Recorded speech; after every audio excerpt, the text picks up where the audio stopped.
Welcome to this wild show today on the Lance Wallnau Show. We're going to be talking about the destruction of the Boy Scouts of America. It started in 2015.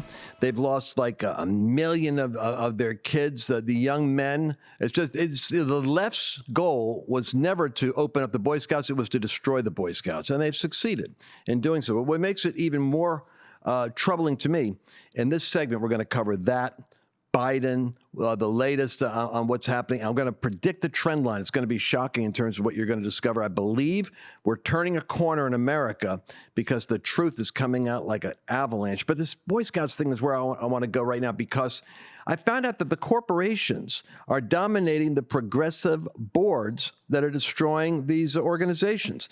And to my surprise, the CEO of AT&T is one of the leading corporate executives, and he's lobbying against a Texas bill to protect the privacy of your girls from boys in the restrooms and in the showers.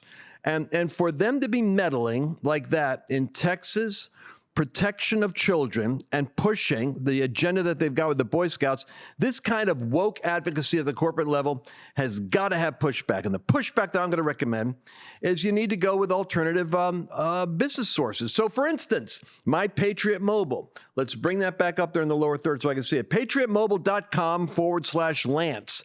Use the code Lance and check out how you could check out of supporting AT&T and go with a more competitive, friendly mobile source that is reliable and that you're seeing conservatives all over the place moving to, because they take a percentage of their profits and put it into the very places that AT&T is trying to stop in Texas.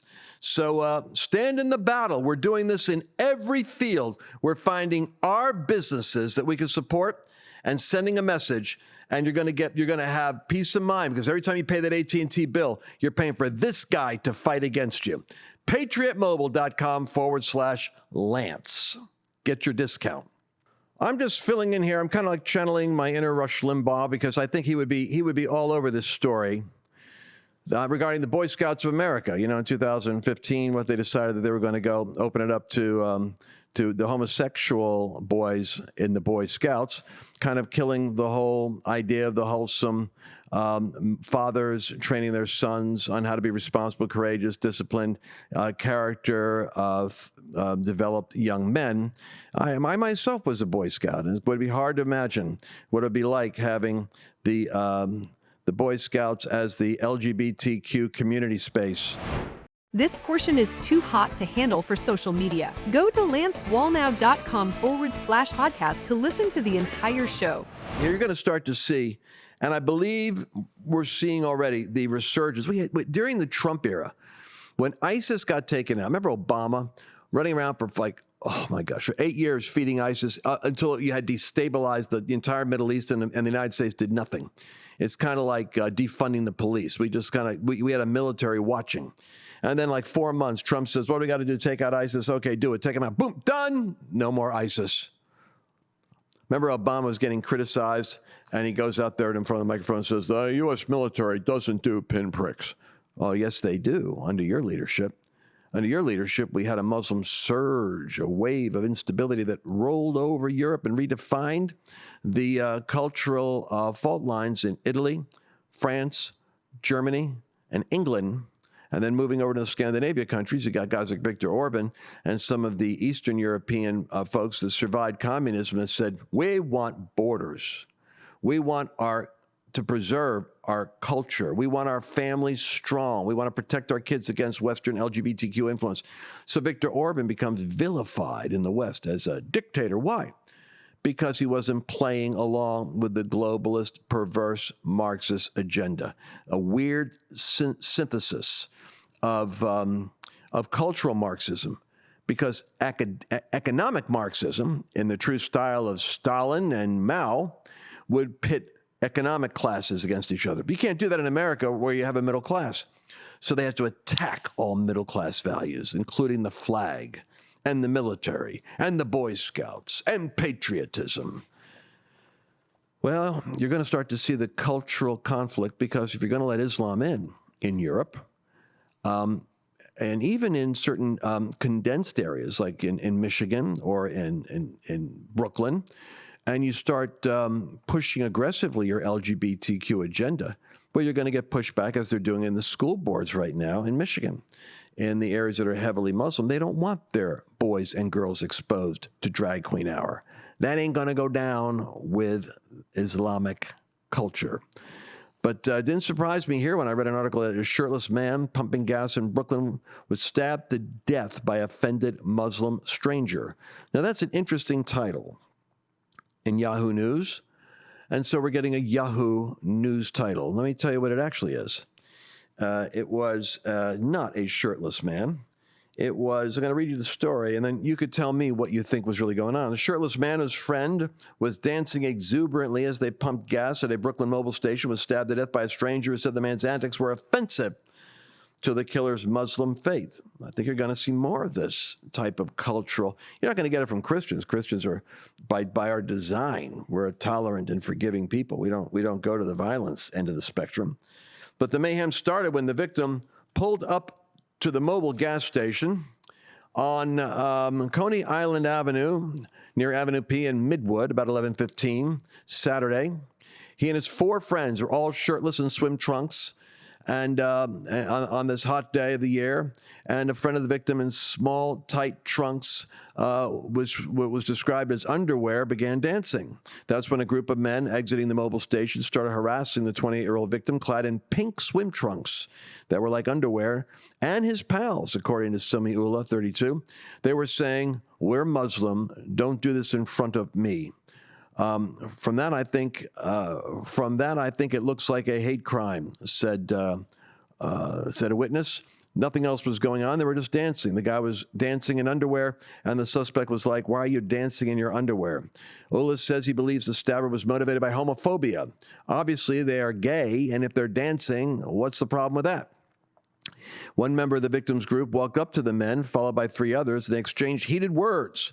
Video obtained by the Daily News shows this dialogue. "You like girls. You look like you're into girls, but we're not into girls," said the victim's group. "We have our own life. We do whatever we want, and we're dancing. That's our life." Ullah said he convinced the 2 groups to calm down and told everyone to step away. But one of the men harassing the victim's group continued to use his cell phone to record the shirtless men as he cursed them and returned to his car. Well, that sparked the victim's group to return to the front of the store to argue some more with the man recording them. See now?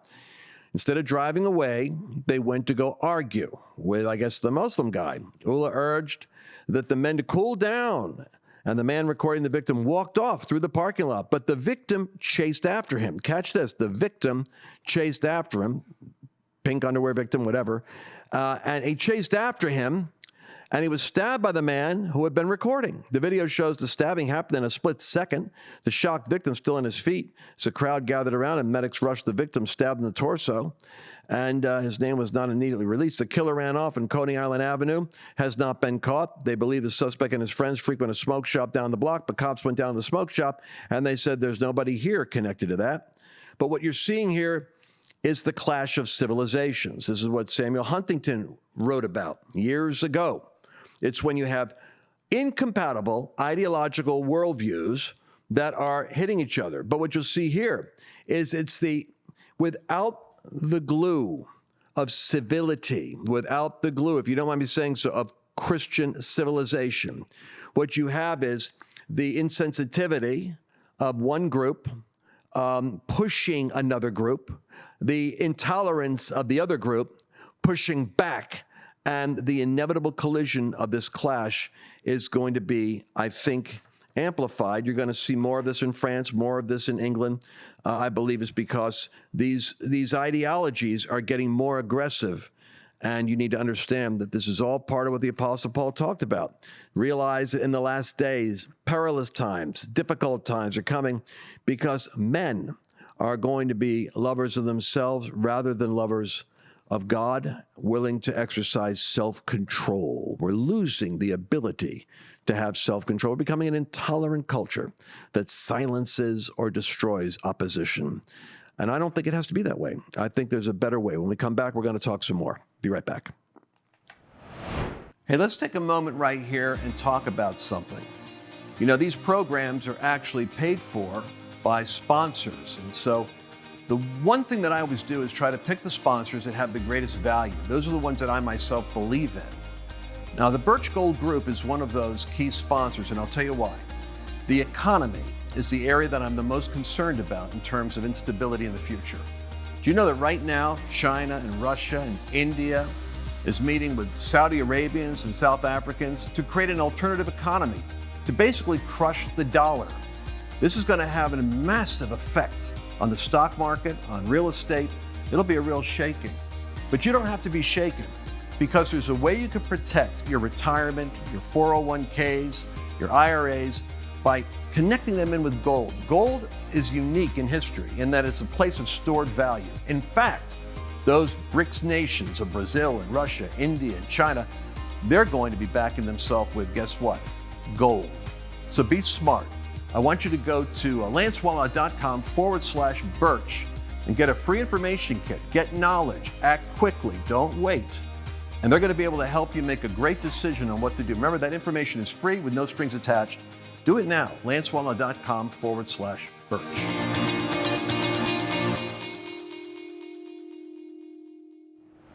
Welcome back, my friends. Welcome back. Welcome back to the show.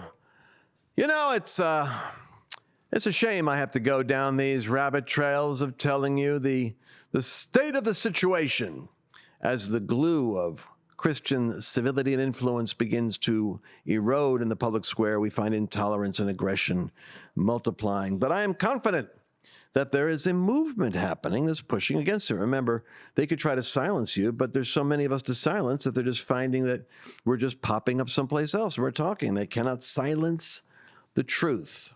I do want to talk about how their efforts are to silence the truth. Oh, and how about Klaus Schwab? My friend Klaus Schwab and the global elites, they want to work on totally controlling, through corporations, speech, so that only approved speech can happen. Ben Shapiro's come out with listing who the global entities are, the businesses, once again, that want to demonetize and deplatform. Oh, not the Doc Martens of this world who are celebrating the mutilation of the female body on their sneakers, but conservative voices. You know how dangerous they can be. So I want to catch you up on this. Here we go, folks. Strap in your seatbelt. Shapiro explained Monday how the World Economic Forum, otherwise known as the WEF, not to be confused with the World Wrestling Federation, and the World Federation of Advertisers, there it is, not to be confused with the World Federation of Wrestlers, and NewsGuard, remember that word, NewsGuard, we're all working together to crack down on misinformation. I mean, after that COVID experience, we got to stop the misinformation or people are going to find out too much information. So they want to make sure that advertising is safe.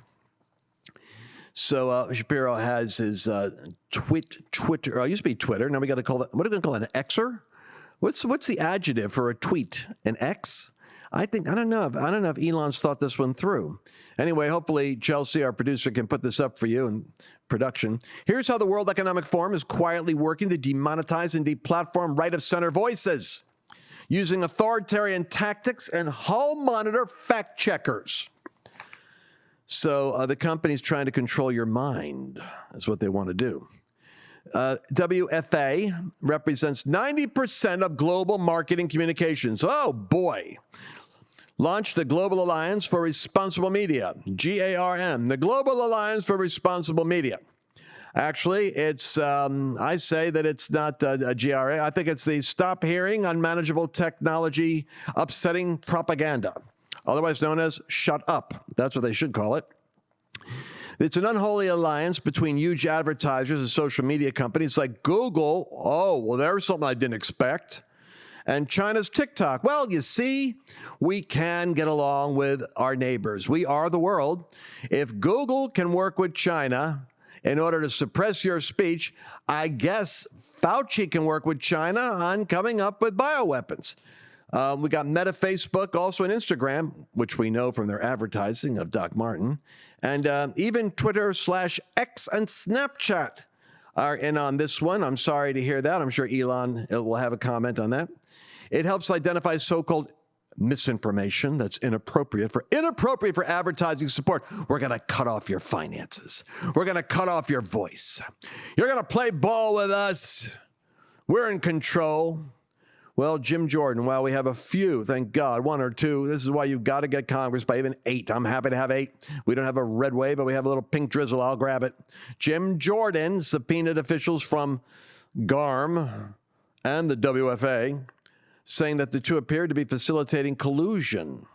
Yeah, it's collusion for sure in a manner that violates antitrust laws in the United States, but they're European. These are American corporations, however, utilizing control in global advertising and media. So they're trying to get around the United States. There are certain industries where a violation of antitrust law isn't going to result in a disaster. The left's increasing desire to monopolize news commentary isn't one of them. Well, I'll tell you what, man. The only way that you can stop this is by putting into government people that will crush this and expose it. That's why I'm not happy to hear DeSantis is not doing well. I don't want to see DeSantis end up becoming like Walker in Wisconsin, who is a great governor who ends up getting beat up on the national stage trying to run for president.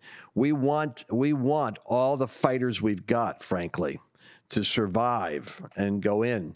So I want you to play this video. We got 6 minutes left in this segment. We got to run, but I want you to catch the heat is on. Are we going to see Biden accountable? How much more do we need to know? We found out there's 20 calls he was on. Do you understand? Devin Archer tells, here's the way that the game works. Hunter cues up the influence campaign. It's the brand. As I got access to the White House, my dad, there's a lot of influence. It pays to have. This is what the Clinton Foundation was all about. You're going to get, yeah, sure, you invest some money with me, but what you get is you get a lot of my brand equity, and you never know when you need a favor from Obama and Biden. You never know when you need a favor from the power of the United States. I'm here to sell that influence and for a reasonable price. Oh, by the way, let me see if I get my dad on the phone. And then dad was like, hey, how you doing? Yep, see, it is my dad. He knows what we're doing. How you doing? How's the weather? Weather's fine. How's things going, son? Oh, things go. I got so-and-so here and so-and-so there. How you all doing? Well, okay. See you later. Boom. 20 calls where he did that. Now, he didn't have to talk business necessarily in the calls. We don't know what they talked about in the calls unless the calls were recorded. Maybe some of them were.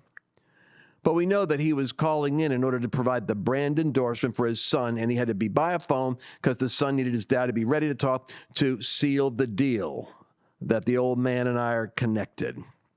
So the House Oversight members confirmed President Biden was present during his son's foreign business calls.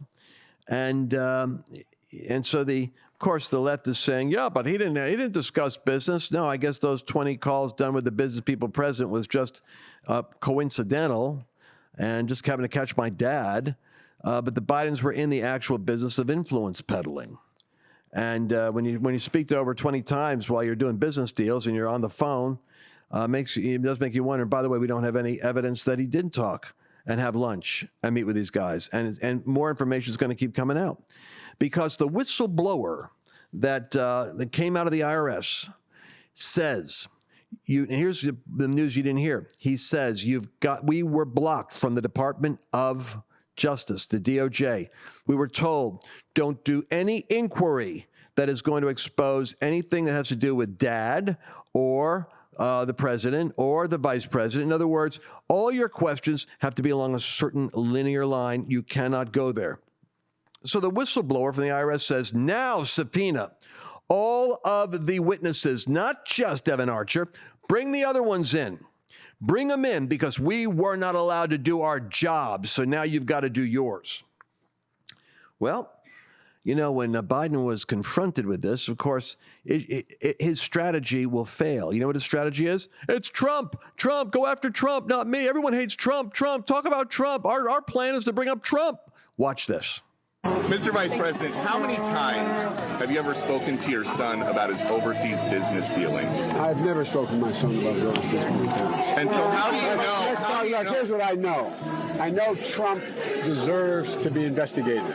He is violating every basic norm of a president. You should be asking him the question, why is he on the phone with a foreign leader, trying to intimidate a foreign leader, if that's what happened? That appears what happened. You should be looking at Trump. Trump's doing this because he knows I'll beat him like a drum. And he's using the abuse of power and every element of the presidency to try to do something to smear me.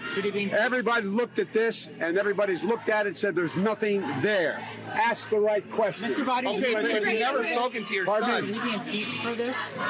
Depending on what the House finds, he could be impeached, but I'm not making that judgment now. The House should investigate it. The House should investigate. Oh, they said over and over again on CNN, MSNBC, or MSLSD, they would say the walls are closing in on Trump. The threat to democracy. The walls are closing in on Trump. Folks, the walls are closing in on Joe Biden. And I believe that the smart money is already saying, we don't know if Kamala is ready for her national debut. But it doesn't matter. I mean, if they could put Pelosi and Feinstein and Biden and look at McConnell. If they could put these octogenarians, Americans, in office, there's a machinery out there that has such power that they put in the people that'll play ball with them. And so Kamala can't be written off just because so many people don't like her. But you got to keep an eye on Michelle Obama and Gavin Newsom and what's going to be coming out when they do their convention in Chicago. Why Chicago? I think you're going to see America get torqued up in a really painful way in the coming days, especially when they try to lock up Trump. But I'm going to give you a word from the Bible. That same chapter where I talked about difficult times shall come, the Apostle Paul said, Moses was confronted when he tried to free the Jewish people from Egypt by two individuals named Jannes and Jambres. They opposed him. They had depraved minds, but they failed. They will not make further progress. Their folly will be obvious. It's an interesting statement. Paul is saying that there are seasons of history where the opposition governmentally becomes so belligerent and it becomes so exposed that there's no further progress. I think we might see in America an exposing of the corruption at so many levels over the next 12 months that it will have a backlash way overdue and perhaps a reprieve for America. This is Lance Wallnau signing off the Lance Wallnau Show. Did you enjoy this latest episode? Please remember to share it with your friends, because the more knowledge you have, the better equipped you are to navigate the world. When I was in an island with Annabelle for vacation, we couldn't get Netflix, we couldn't get Amazon, we were really stuck. Loved the island. Then I found out about ExpressVPN with 94 countries with high-speed connections. And I realized that with one click, I could actually get access to servers and stuff outside of the limitation of where I was. But then I also discovered something. When you're going online, you're being exposed. We're finding out stories all the time about people being doxxed. I mean, it's a political agenda to find out personal information about you and expose it. But whether you're shopping or whether you're just connecting at a cafe or whether you're at the office, if you want to protect your identity, what you're doing, the websites you go to, the conversations you have, whether it's on a phone, a tablet, a computer, or just through a router, no matter where you are, you can expand the number of options you've got for what you get access to, and you could totally insulate and protect yourself with online privacy, security, and the best state-of-the-art encryption services. It's all through expressvpn.com/Lance. You go there and you're going to get 30, 60, or 90 days worth of free training. I guess it's a money-back guarantee and a trial. But I'm talking about lightning-quick connectivity, multiple locations, the ability to go to all kinds of sites, regardless of the limitation of the local government or the local place. 160 locations in 94 countries, and all of it secure. No one can track you. That's what I love about ultra-fast, totally secure, global VPN. So go to, once again, expressvpn.com/Lance. Do what I do. Do what my staff does. Do what my friends do. And protect your privacy and expand your reach.